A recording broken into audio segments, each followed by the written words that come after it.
Good morning and welcome to today's webinar hosted by Sentricon and Two Rivers Marketing. This is the third webinar within our three-part series, and today we're going to focus on AI and its impact to your marketing. So we're going to cover key AI capabilities in content creation, its real-world impact with statistics on AI search behaviors and rankings, and provide some best practices for integrating AI into daily work, including optimizing AI-driven search and applying the EEAT model. So as we go through the content today, feel free to add any questions that you might have to that Q&A box as we go through the presentation today. We should have some time at the end to take some questions, but if you have a more extensive question or something that's really individual for your business and organization, you can also feel free to send Rachel Wheeler an email directly. So you'll be hearing from several panelists in today's talk. Danny Moore, on behalf of the Corteva Digital team. Danny has over 14 years of experience in marketing, including 4 years with Corteva AgriScience, and he oversees the paid search efforts, SEO optimization, website strategy, and supports with paid media decisions as well. Myself, Meredith Nystrom, I am an account supervisor on the Two Rivers marketing team, and I work in partnership with the Corteva and Sentricon teams. And then my colleague as well, Ana Ramirez, she is a digital marketing manager that sits on our Two Rivers digital marketing solutions team. So Anna's going to start today and kick us off, and we'll get it over to her. Thanks, Meredith. We'll go ahead and jump right in, starting with understanding what AI is, and it's artificial intelligence, or better known as AI. And this is all about, empowering computer systems to mimic human cognitive functions. So think about it, tasks that we typically used to believe only humans could do, like understanding the nuances of language, spotting trends in data, or making informed decisions. AI can now handle at scale and often with great speed. But one of the most important parts of AI is its capabilities in content creation. For example, AI can generate text through natural language processing, create images and videos, and even analyze large amounts of data to call out, the relevant insights that make a difference. And with that foundation in mind, the real question becomes, why does this matter for us in marketing and in sales? So when we look at marketing and sales today, the challenges are pretty consistent across the board.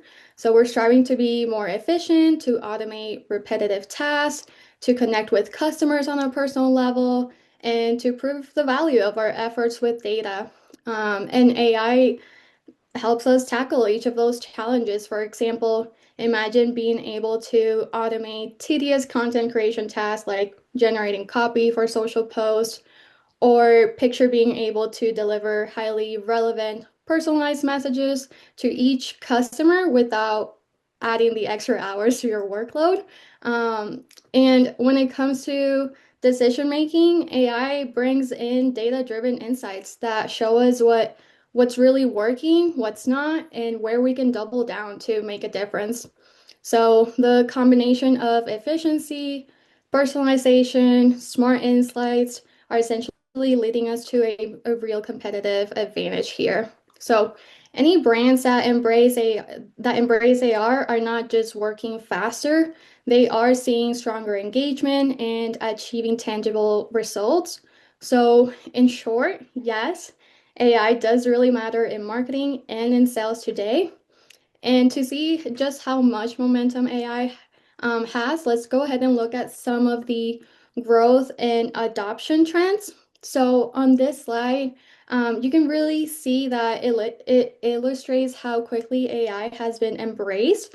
So we've seen a 115% increase in the use of generative AI from 2023 to 2024. So that's pretty significant, and it shows how fast this technology is becoming mainstream. Right now, 80% of companies are using AI in some way. That could be anything from automating small tasks to deploying full-scale AI-driven strategy. But what's important here is that it's not limited to tech companies. This is happening kind of across industries, so that's important to know. But here's where the opportunity lies. Only 10% to 14% of companies are consistently using generative AI in their marketing and sales initiatives. So that means that there's still plenty of room for competitive advantage if you're able to adopt this technology in a meaningful way. So I would say, the takeaway here is pretty clear. AI isn't just a trend, it's definitely here to stay. And companies that adopt early are definitely positioning themselves ahead of the curve. So, with all of that in mind, let's go ahead and review the tangible benefits that companies are seeing when they put AI into practice or into work. So, one of the clearest advantage of AI is speed and efficiency. It's going to generate content faster than traditional methods, which cuts down production time and frees up teams to focus on strategy instead of those, repetitive tasks. It's also highly scalable, so AI can help you produce large volumes of content without increasing workload, which is critical when you're trying to, keep up with multiple channels and formats that are available. And then there's personalization. So AI uses data-driven insights to tailor that content for specific audiences, which ultimately is going to lead to stronger engagement because it's tailored to the audience. Another benefit that's becoming more valuable is multi-format capabilities. So, for example, you can take a blog post and easily repurpose that into different content formats or resize social media images automatically. So, there's definitely multiple use cases here.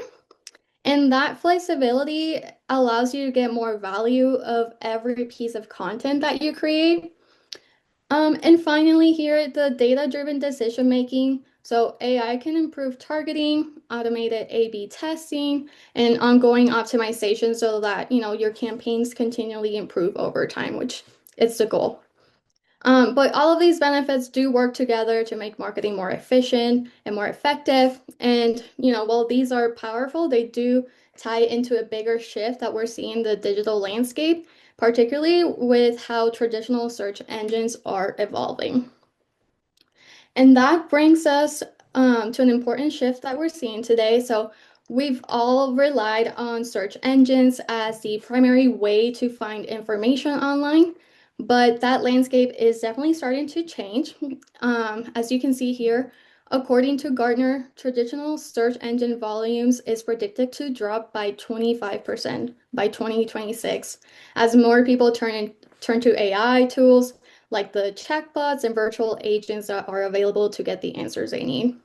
So that doesn't necessarily mean that Google is disappearing or going away. That's far from it. In fact, Google's search volume did grow 22% year over year in 2024, and it's still, hundreds of times larger than AI-driven search. However, the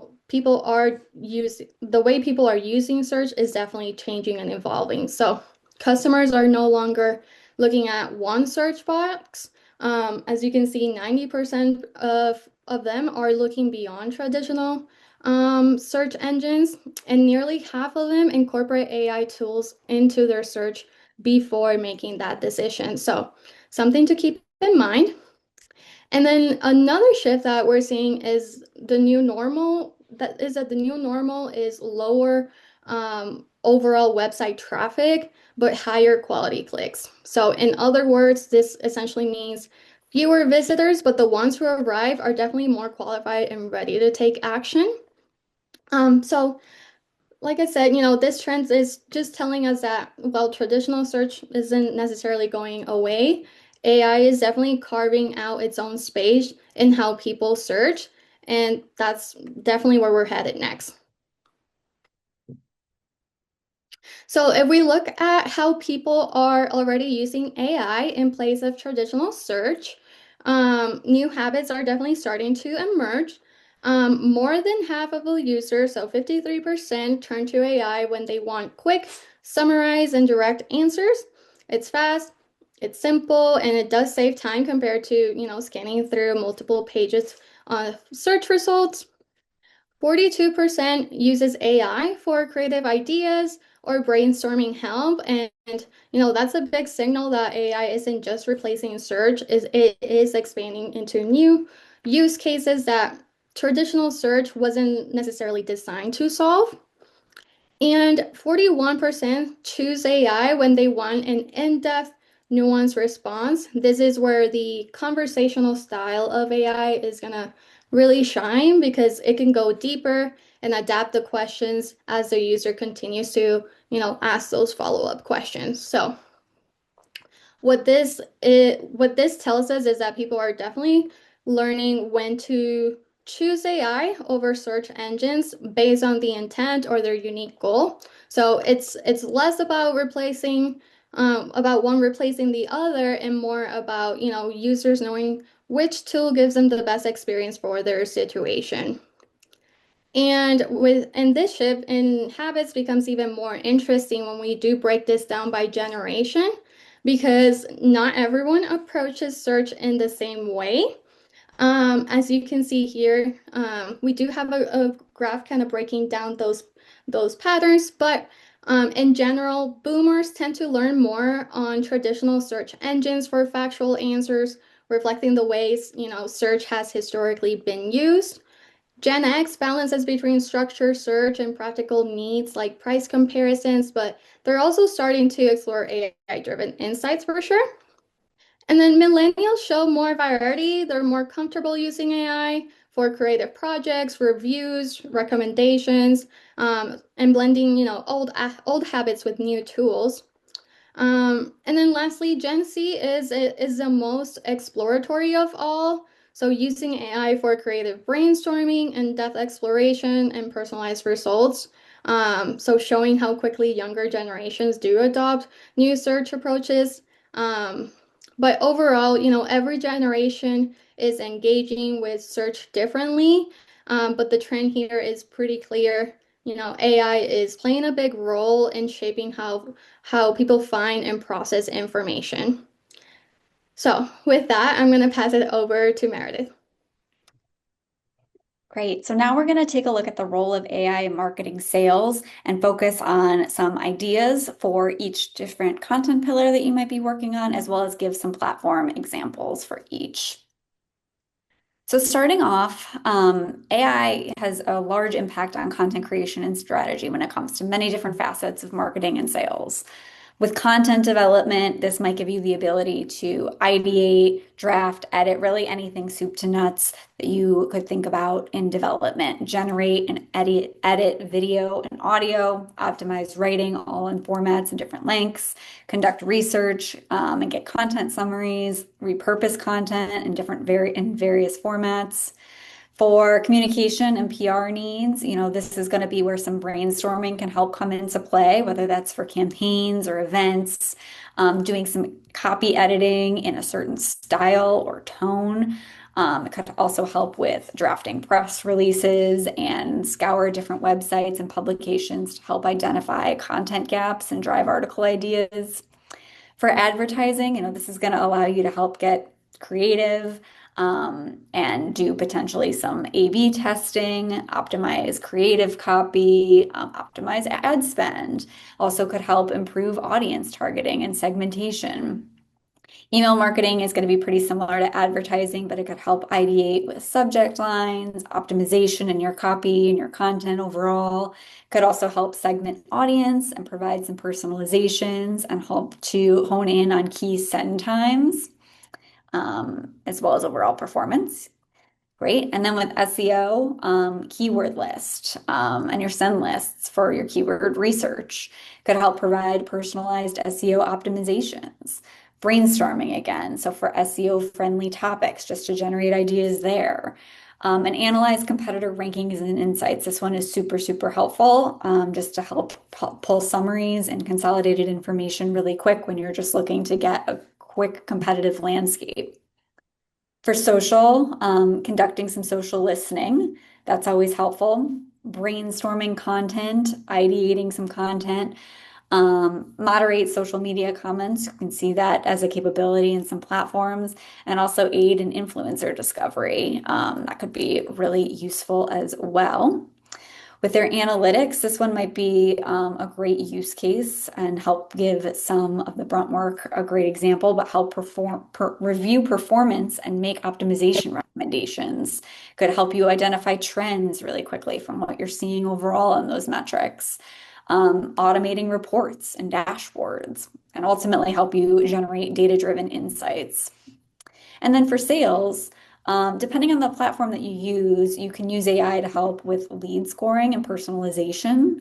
You can have AI analyze conversion data to help identify trends in different success areas, personalize experiences for those leads across different channels, and ultimately analyze sales and conversion to ID what makes each successful. So a lot of different use cases you can see across many different pillars. And now we're going to go through a couple of the top AI content powered tools and just make note of what each is and how best you can use their capabilities. So we're going to start off with the big one, ChatGPT. I'm sure most of you have heard of it, and I'm sure most of you have used it as well. But ChatGPT, it's a large language model, so LLM chatbot that was developed by OpenAI. And it was designed primarily to understand and generate text from prompts. So it's incredibly versatile, but some strengths, especially for the content area, are brainstorming, sparking creativity, using it for text generation from short form to long form. It could be a big help in drafting and editing and really be a big time saver there, and SEO assistance. Now, as far as paid versus free, there are two versions that you can use. Anyone can obviously use the free version, but with the paid version, you'll get a little access to more quicker speed, advanced creative answers. And DAL-E, that's something also good worth noting with ChatGPT, which is OpenAI's text-to-image generation feature, which is integrated into the ChatGPT platform, and it allows users to create images by describing them in natural language with a chat conversion. So with the free version, you would get access to 3 images per day. With the paid version, you would get access to 50 images every 3 hours. So a little bit of a difference there. The next tool that we're going to go through is Gemini. So Gemini is an MLL, or a multimodal language model developed by Google AI. And some of the main differences there, it connects to Google products, so your Gmail, Docs, etc. And multimodal, what that means is that it can understand and operate across different types of information, including text, code, images, audio, video. And ChatGPT is also multimodal to some degree. So some use cases, a lot of the same things that ChatGPT can do, Gemini can do as well. But Gemini is particularly good for research and fact-based content due to the real-time access to Google search. It's also known for its data analysis and logic capabilities. There are also two different versions, a free and a paid version, and that can help, the paid version can help unlock a little bit more of the multimodal capabilities, and also help tout some creative collaboration features. So another great option there. Copilot is our next one, and Copilot is a suite of AI-powered productivity tools that is developed by Microsoft. So similar to Gemini, Copilot connects with Microsoft applications, so your Word, PowerPoint, Excel, Outlook. And the biggest benefit for Microsoft users is that it's used to create efficiencies and really help streamline workflows. So some Copilot strengths would be for Word, it could help you generate and edit content from prompts. For Excel, it could help analyze your data, write formulas, build charts. For Outlook, it's really helpful to draft and reply to email. And then for Teams, it could help summarize meetings, chats, and help you take notes. So if you have a Microsoft subscription in some format, you have access to Copilot. The next tool that we're going to go through is Perplexity, which is essentially a glorified search engine, and its primary goal is to provide direct sourced answers to user queries rather than just a list of links. So it's going to give you clear and concise information along with citations. So it allows users to easily verify information, and it's really good if you're looking for research or information gathering at any stage. It can also help you summarize really complex information into a more simplified format. Great for fact checking and help emphasizing providing those sources and citations. Topic exploration is another area that Perplexity excels in, and staying updated on current trends. So free versus paid, the paid version does provide a little bit faster and more comprehensive answers. And it also allows for file upload. So if you have a PDF or something that you're looking to take information and export, that's available as well. And it does have increased usage limits if you do go for the paid model. And then one more here, Midjourney. So Midjourney is going to be more of your AI art generation tool. So think of this as creating images from prompts. If you do a lot of, if you need a lot of help with creative support or creative development, this one could be a really handy tool for you to consider as well. Great for visuals for marketing materials. So your social media ads, website banners, event materials. This is a great one to tap into. Illustrating blog posts and articles, more examples, developing mood boards and generating visual inspiration for branding or design. And if you're interested in tapping into something like Midjourney, that is going to operate on a subscription based. So again, kind of weigh your options of where you're looking for that efficiency and support. Midjourney could be a great option. So you can see we went through those quickly, just a couple of tools, but there are so many ways to integrate AI tools into your work. We definitely hit on a couple of these examples in the last previous slides, but two that we didn't necessarily mention yet, and I think are key, would be Meeting Assistant. That's a great feature as well. And sales and customer engagement. So lead scoring and prioritization is a big piece of this.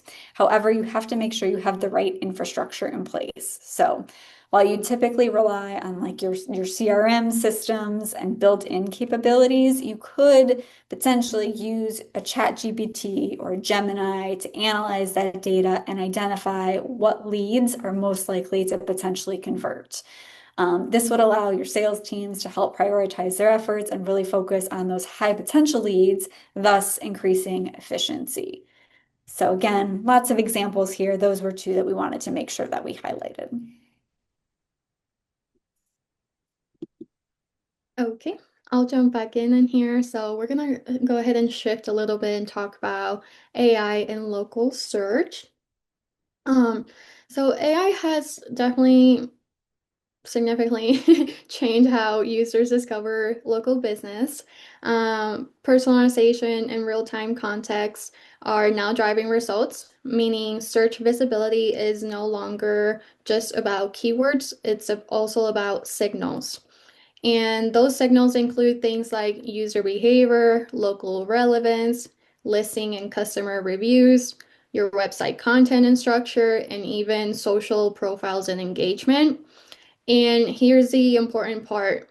To actually turn those signals into visibility, AI depends on consistent and reliable data points. So that means that maintaining structured, accurate data is really no longer optional. It's essential if you want to stay visible in AI-driven search results. So the idea here is that local search is now being reshaped by AI, and it rewards businesses that keep their digital presence accurate, consistent, and up to date.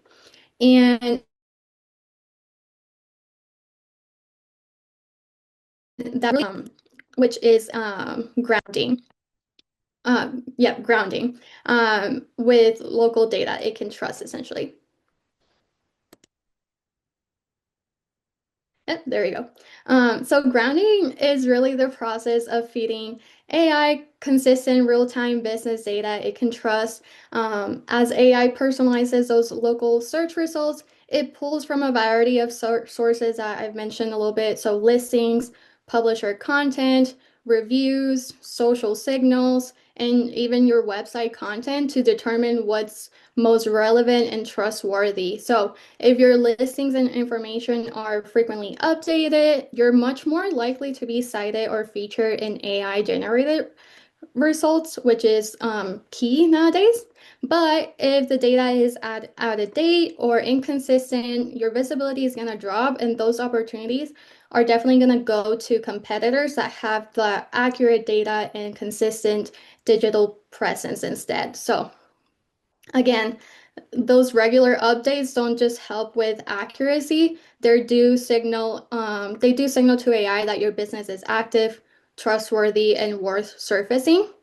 And to help make this practical, there's a simple framework business can follow to strengthen their AI-powered visibility, and that's called CRAFT. Um, so when it comes to ranking in those AI power local results, one of the simplest way is with this framework that essentially stands for consistency, recency, accuracy, frequency, and trustworthiness. And these are essentially the qualities AI is looking for when deciding which business to surface in their results. And I would say the results do speak for themselves. As you can see here, research does show that listings with over 75% of synchronization see a 278% increase in clicks per location. So that is a pretty significant difference there, or I guess improvement. So if you follow, this framework, it's going to make it a lot easier for AI to understand and trust your business, which is going to lead to stronger visibility. But now that we've kind of covered that framework, Meredith is going to go ahead and walk us through a couple of examples that show how this plays out in, I guess, the real world. Perfect. And I think I saw a question in the chat, so hopefully this example helps kind of answer that, but we can definitely answer it further when we have our Q&A section. So to share a recent example, that we had a CSS partner who had a very strong community presence, as well as a local listings management program in place. Him and his company won a Best of the Best award in the metro area that he was located in. And after winning this award, he updated the organization's webpage and paired with the local listings management efforts to help boost SEO visibility. It helped drive AI search success. So when a user then would go and search who is the best termite control company in Houston, this organization appeared at the top of the search results. So quick example of how making simple optimizations paired with local listings management can really help boost those search results through AI. And then we have one more example here, and a different example. Another CSS partner that we work alongside had a goal of optimizing his website experience to help drive traffic to his site. We started by conducting a landing page audit to ensure that those keywords and phrases on his webpage were being utilized really to help drive SEO efforts. And then we went ahead and made some updates and refreshes to the schema markup, which was key, and followed executing some new content on the site with keyword insertion, SEO optimization efforts, and that paired with the local listings management platform that he was on, you can see here that the results really paid off. So overall, his website sessions grew by an average of 349% year over year from 24 to 25. He also had a big increase in total users, about almost 307% year over year, and new users. So that's a fun metrics to look at of, those new visitors to the site. That also increased by over 300%. So great results that it can help generate and working alongside some of those key things that you can do as well on your web pages. So it's definitely clear that user behavior is evolving. Many people are now exploring directly through AI platforms and social media, gathering that information before they even get to those traditional search engines. And as AI continues to get more personalized and accurate, even in that action phase, like choosing a business on the Google Maps side of things, is beginning to shift towards AI platforms. So, with that being said, to stay visible and competitive, you'll want to focus on a few key things here. So, keeping listings accurate and up to date across platforms and publishers. Adding schema markup, which is that extra code that helps the search engines understand what's happening on the site, will help strengthen structure visibility.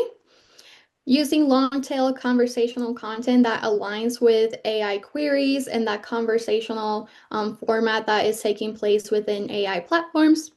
Leveraging AI tools for content, reviews, and post, driving engagement through reviews and social signals, and even building knowledge graphs to improve AI's understanding of your business. Again, it's the goal here is to ensure AI understands the ins and outs of your business. That way it can push it out in the search results. So all of these steps ensure that you're having not you're having, but that you're showing up where customers are actually searching and making those decisions today. So they're very important and just try to keep those in mind as you're working in your own efforts, marketing efforts, and local initiatives. But with that being said, I'm going to go ahead and pass it over to Danny. Yes, thank you. So today I'll be covering some more of the practical best practices and tactics that you can put into place to help yourselves position better in AI overviews, specifically on Google, but beyond that as well. So first up is how do we optimize for AI-driven search? And one of the key things that we have to understand today is that search behavior is evolving. So a lot of what has been covered so far has spoke to that, but essentially we are shifting away from what used to be traditional keywords and that you could just create a list of keywords that you could put on your site and Google would read those and then put together some search results based on those keywords. Today, it is much more intent based. And so Google is looking at a multitude of signals to try to better understand why the person is searching for what they're searching for and not just taking a guess based on most related keywords. So traditional SEO, again, has shifted from those exact match keywords, and now it's a lot more semantic and conversational. So when you're writing your content, that's something you definitely want to keep in mind that you're writing it for someone who is going to be speaking to the search system almost as those answers are relayed to them. And so it's getting a little bit more context and meaning and intent versus just trying to fit as many keywords into certain pages as you can. That also goes to the generative answers. So SGE or Search Generative Experience is what Google is kind of referring to when they put together these responses. So today it's not just links. If anybody has done a search recently, you've seen these AI overviews where Google is effectively giving you a longer answer to try to serve up the information that the person might be looking for without even having them have to go to a separate website. And then they put the sources for those responses on the right-hand side there. And so essentially your content needs to be structured in a way that makes it as easy as possible for Google or other AI sources to generate these responses. And so you can see an example on the right-hand side there. Best term by base stations might be something that someone would search for, and then Google's going to pull information from a bunch of various websites to try to give them the best answer that they can. You can see Sentricon being mentioned there at the top. As we move on, so talking a little bit more in depth on how we optimize that content for AI summaries. So Google is always looking for direct, clear answers. So we don't really want to give people the runarounds. I know back in the day, if you've been doing SEO for any length of time, it used to be length of content. You know, they always say content is king. And so the more content that you had on your website, the better. Content is still very important, but these days it's shifted a little bit more to we want to answer someone's question as quickly and efficiently as possible. Everybody's busy. They spend less and less time on websites these days.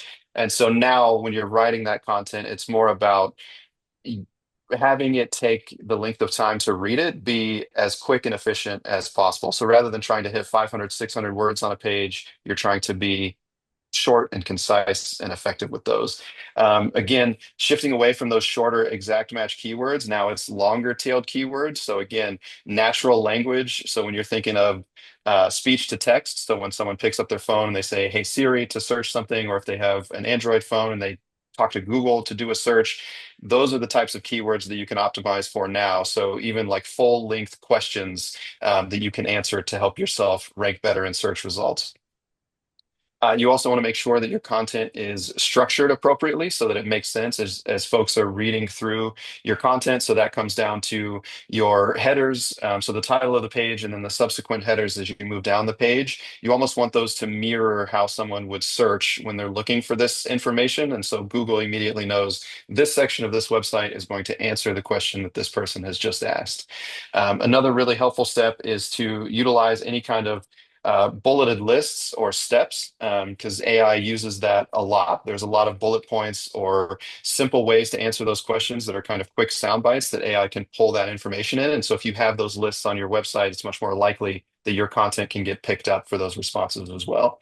Um, I know this was mentioned on a previous slide, but it is super important. It's a little bit of the more technical updates that you can make, but it's the schema markup, and there's various versions of this. There's actually a really helpful website out there called schema.org that's been around for a very long time. It's a helpful resource to get a better understanding of how some of these things functions, but there are different ways to tell search engines that this is an FAQ section, this is a how-to section, these are the reviews on my website. And then that way they can structure your search results to better reflect the information that you have. And so you can see on the right-hand side there, there's just a quick example of two search results that are very similar. Both of them are obviously ranking in the search results, but the top one has the appropriate schema markup. So it's showing an image along with those search results. It's also pulling in pricing, it's pulling in the review stars for that. And it's just a much more enticing click for searchers as they're trying to decide where they want to go.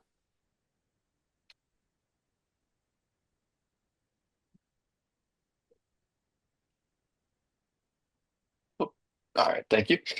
So this is another one that has been around for a really long time, but it's still just as important these days, and that is the EAT method to optimize yourself for SEO and better rankings. And that's essentially experience, expertise, authoritativeness, and trustworthiness. And it's a huge factor in how Google goes about putting together their results. And so when it comes to experience and expertise, that's exactly what it sounds like. So anytime you have an opportunity to boast about any of your real world experience, if you have any studies done, or if you have customer examples or testimonials or anything like that that kind of showcases that you are the expert in this field, that's going to help with your rankings. Additionally, credentials. So any employees, any certifications or anything like you had like that, listing those out is going to help boost your expertise on the subject matter that you have. Authoritativeness is just going to be topic clusters or content clusters on your site that lets Google know that you are the authority in this area of business. And so an example of that is structuring your content to have a intro page almost where it's a more high level introduction into the content itself. So the example here is a complete guide to termite prevention and treatment. And then another way to prove your authority on that is if you have blog posts or article posts to follow that up with more in-depth related content. So, DIY versus professional, how do I spot early signs? And that's going to let Google know this website has authority. They are well versed in this topic, and we want to reference their information when we're putting together these responses. And then lastly is trustworthiness. And so Google never wants to send folks to a website that appears untrustworthy. And so things that you can do to help with that trustworthiness score are source any information that you have on the website. So if there's any studies or anything like that, you want to make sure that you are sourcing where that information came from. You want to cite all of those sources to let folks know that these are reputable studies and information. Any outbound links that you have on your website, you want to make sure that you are also sending traffic to other healthier websites. You want to make sure that you're not sending folks to anything that might be insecure or anything like that. And then also trustworthiness can help if you have outbound folks linked to your website as well, especially reputable websites. That's going to help with your trustworthiness and also your authoritativeness in terms of other websites backlinking to your website. And then, of course, very important is a secure site. So the HTTPS is very important. If you don't have that, I'm sure all of you do. If you don't have that, users are quite literally warned by browsers to say, hey, this website might not be secure. You might want to go back back and visit somewhere else. So that's incredibly important. You want to make sure you have your privacy policies and up-to-date contact info on your websites as well. All of that does go into account when Google is deciding who they want to rank and where. And then user experience is also incredibly important. So Google wants to make sure that if they do send someone off of Google search results onto another website, that it is going to be an effective website that answers their question and that they're not just leaving immediately. So Google's reputation is also on the line when they're sending folks somewhere else, and they want to make sure that they are providing the best experience that they can. And so they're going to look at things like time on site, bounce rates, multiple page views. They really want to make sure that when folks go to your website, they're engaging with that content, they're spending time with it, they're finding the answers that they're looking for. And so some action steps that you can take to assist with this is really strong internal linking and guides. So make sure that when someone gets to your website, it's very clear how they can get around. They don't sort of get lost or hit a dead end on certain content. It's very easy for them to move through your website and find where they need to go. A diversity of content is really helpful. So having different images, videos, interactive content, things that they can click on, things that help keeps their attention on your website. Um, Utilizing appropriate metadata. So again, that's more on the back end, like your site titles, your alt tags, image descriptions, all of that is going to play into this as well. And then last but certainly not least is a solid mobile experience. So everybody knows that mobile is getting more and more popular. Much of the web traffic today is coming from mobile. And so you want to ensure that your mobile experience is just as solid, if not more so than your desktop experience, and that it loads quickly and is just as effective at getting those answers across for when someone visits your website. And then lastly here, I know that we have been talking more from the organic side and trying to get your websites to rank in organic listings and AI overviews. But one thing that I did want to call out here is I feel this is very important. So if any of you are doing any kind of paid search on the Google side, there are two ways now that you can actually show up in these AI overviews or AI mode.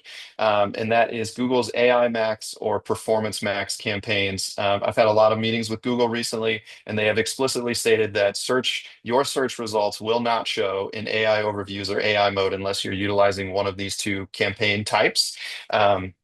And the first one, the AI Max, is actually a pretty easy switch. So you can see on the images on the right-hand side there, it's a simple toggle on your already existing paid search campaigns where you can turn on this AI Max.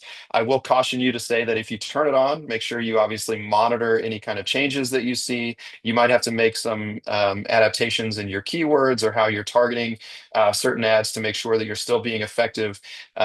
But again, it's very important to make sure that if you want to show up in these results, you do have to utilize these campaign types. Performance Max is a little bit more broad. So that's where you can set up one campaign type, but it allows you to hit the search ads, YouTube, display, Gmail, Maps, AI overviews. It's basically one campaign type that runs the gamut for Google's search results that they have available for various areas around the web. So just wanted to call that out and make sure that everyone is aware that if you are using paid search, make sure this is something that you look into so that you're not losing out on those searches for other competitors who may be taking advantage of this.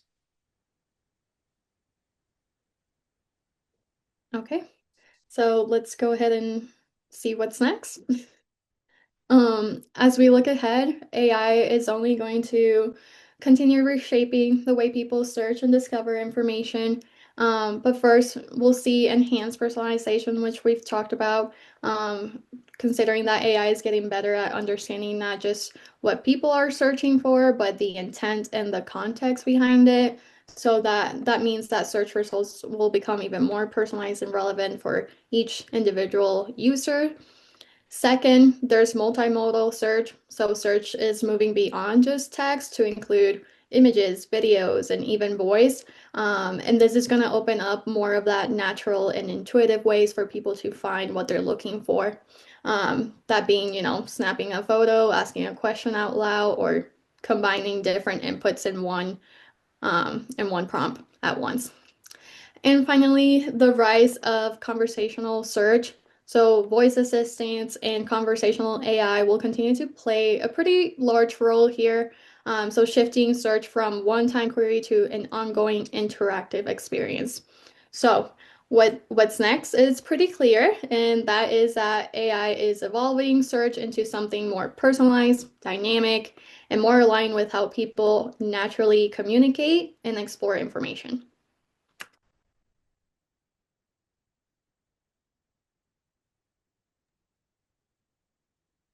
Yes, I believe this is me, this next slide here. So we did have some key takeaways set up for everybody. There's obviously a lot of information in this presentation, but if there were kind of three key takeaways, especially from my portion here, to optimize for AI-driven search, it's that it's about being clear, authoritative, structured, and user-focused. And so those three key points are: make sure you're answering customer questions directly, demonstrate that you have the expertise and the trust, and then keep users engaged and satisfied when they're visiting your website. And so if you can consistently do at least these three bullet points, that's going to help you get a leg up on the competition when it comes to setting yourself up for success in AI search results.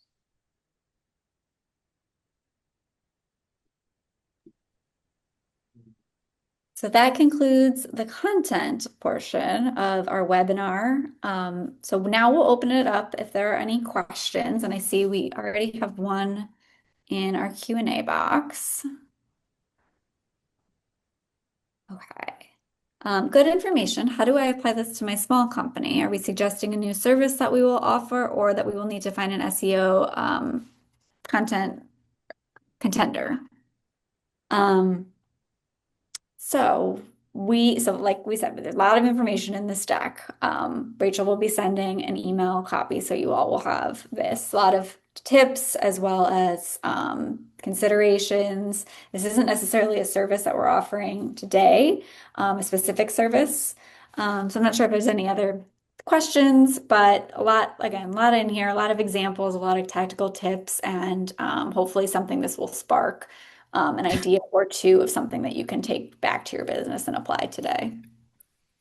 And I think, at least for the second part of that question, for finding someone who's specific to AI SEO, I would say no. So, as the role of SEO manager for Corteva, it's kind of on me to stay up with the times and make sure that I am moving with AI to best optimize our websites for SEO. So, I would say if you already have someone who's running, SEO for you, I would hope that they are also up to date on some of these things and they're learning and continuing to optimize. If you are even smaller and you don't really have someone on board who's doing SEO for you, all of the tools that Meredith covered, especially the free versions, are still available. And you can even leverage the AI to help you set your content up for success with AI. So if you have new content, you can run it through ChatGPT, for example, and ask it to critique that content and give you feedback on how you can better optimize it for SEO or search results. And it can give you that information as well. So you can even leverage the tools that we've talked about today to help you carry out some of the tasks that we've covered. Yep.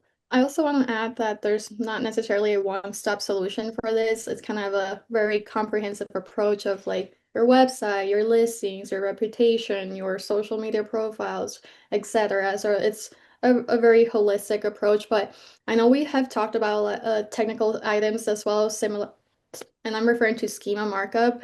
And AI can definitely help you develop those codes as well for your website. So AI is going to be kind of your go-to tool to kind of overcome those hiccups or more technical aspects if you don't have the team to assist you with that. Okay, we have a We have a couple more. couple more questions. Go ahead, Rachel. First one, how can we improve AI search results in markets a company covers but does not have a brick and mortar location? I would say that listings could come into a play here, especially with service areas, and just ensuring that you're calling out those locations that that you service. That way, you're showing up in the search results. So I would say listing is probably a good point here. Updating your website to call those same areas as well, and just having that information consistent across the board. But Danny, feel free to jump in if you have any other tips here. No, I think you answered that one well. Would you recommend using Reddit or Quora to build up your online reputation with AI aside from using your website and Google Business? I don't necessarily have experience with Reddit and Quora per se, but when it comes to reputation, your listing management is a huge component because that's where you can generate all of those reviews, and you should be responding to every single review. That way, you're ensuring you're maintaining a good reputation and addressing every concerns, that being good or bad. But reputation management is very tied to listings. So the more listings you have across different platforms and publishers, the more reviews you can acquire and the more feedback AI can kind of gather and then position you. If you're getting good feedback and you're responding, then it'll position you in those top search results. But if you have a kind of a broken digital presence, not great reputation, then AI is definitely going to opt for those competitors that have those items set in place and that have a little better reputation. But reputation is very tied to those listing efforts, and you can start generating a lot of reviews via listings. And I would say too, just to be careful there with the Reddit and the Quora, those are much more naturally fed parts of the internet where customers can go in and feel like they can be pretty open about their experience or ask questions there. And so I would say if you see a question that's related to your business, you could for sure hop in and answer those questions. But AI does source a lot of information from those user-built websites where that information is flowing, and Reddit will catch on pretty quick if you're trying to sell your own brand on Reddit. So I would say if you're going to engage with those websites, that's okay. Just make sure it's natural, the questions already exist, and you're coming in from a helpful perspective rather than just trying to promote your business there, because it's kind of taboo to do those on those websites specifically. Mhm. And the last question we have for now, if they implement the changes that we discussed today in over the course of the next few weeks, what does the timeline look like for showing up in search results? I would say here that it's definitely not a streamlined process because all of these search results are very personalized, that being the user's background, past searches, location, and relevance. The goal is to get your digital presence as much optimized as possible. That way you can secure those spots. But like I said, there's no necessarily guarantee that that's going to happen because there's so many components coming into play that will also affect those final search results. But I'm not saying it's not possible. We did see the Killam example. It's definitely possible, but we can't per se guarantee that you will show up in every single AI search results because, like I said, these are results are very personalized and unique with specific parameters that the user asked for.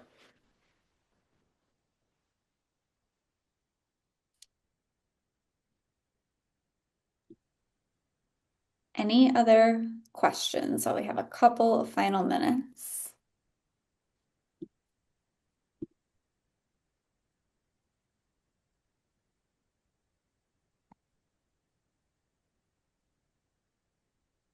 Okay.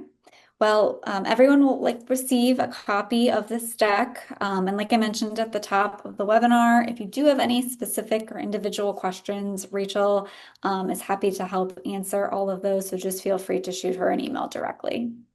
So thank you all for joining and have a wonderful rest of your day.